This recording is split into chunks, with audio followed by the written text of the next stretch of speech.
Alright guys, I am back with a very good question. ये question SCB से modified बन के आया है। एससीबी में कितना क्वेश्चन पूछा गया है मैं पहले आपको कंफर्म कर दूं। एससीबी से ये क्वेश्चन इतना पूछा गया है, ठीक है। ये कितना गंदा कलर हो गया, ठीक है। इन एससीबी देयर इज ओनली आज the force on charge Q1. So we are going to solve it. What the question really want to say? So it is given that there is a thin metallic spherical shell.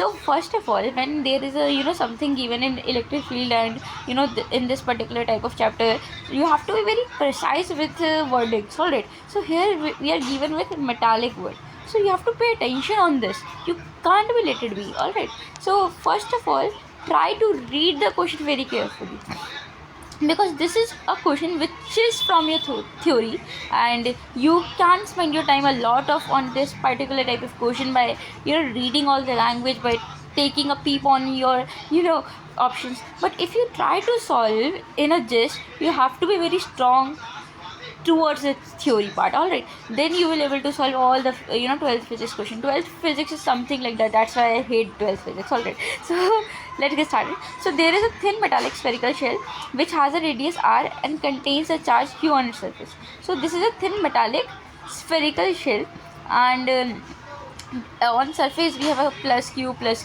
It's not given in like the charge is plus q or minus q, but we are assuming that it is plus q. If you try to solve this question by taking minus q, you will get the same result. So don't be tense, like, because here we are only asked with the magnitude, not we are give a shit to the charge. So let's get started. So what is given that on the thin metallic spherical shell we have of a radius r. So this is a radius r, and a point charge q1 is placed at the center of the cell. Here we have at the center of the cell. It's not looking like a center, but it is. Alright, and another charge q2 is placed outside the shell, और एक outside the shell दे रखा है, that is q2 charge.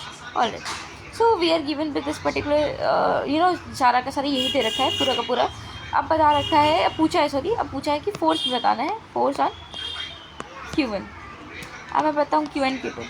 जो बहुत ही blind approach होता है इस question को लेकर, I have seen many of people start doing कि यार q1 पे ड्यू टू दिस चार्ज लगेगा, ड्यू टू दिस पर्टिकुलर, तो जीरो वाला option they have to eliminate, और ये फिर यहाँ पे क्या करने लगते हैं, डीप थॉट देने लगते हैं. लेट मी क्लियर यू, आप ये थ्योरी बोल रहे हो कि किसी भी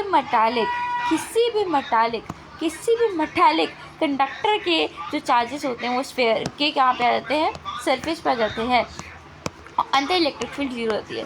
अच्छा, ये नहीं पता अंदर इलेक्ट्रिक फील्ड जीरो होती है या कैसे जानना है क्या होती है, तो क्योंकि क्या निकलती है, इस तरीके से इलेक्ट्रिक फील्ड निकलती है, इस तरीके से परपेंडिकुलर टू द कंडक्टर ऐसे इलेक्ट्रिक फील्ड निकलती है.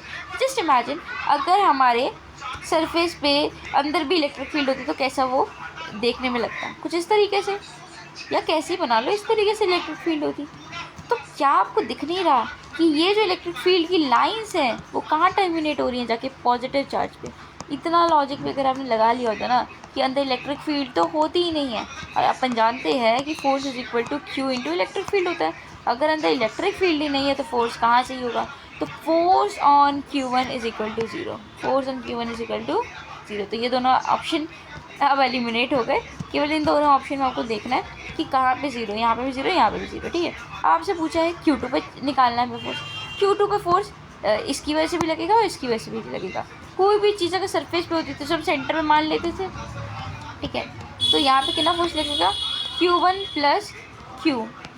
ये पूरा का पूरा चार्ज हो गया क्योंकि मैंने इस q को कहाँ मान लिया, सेंटर में मान लिया क्योंकि सरफेस पे था.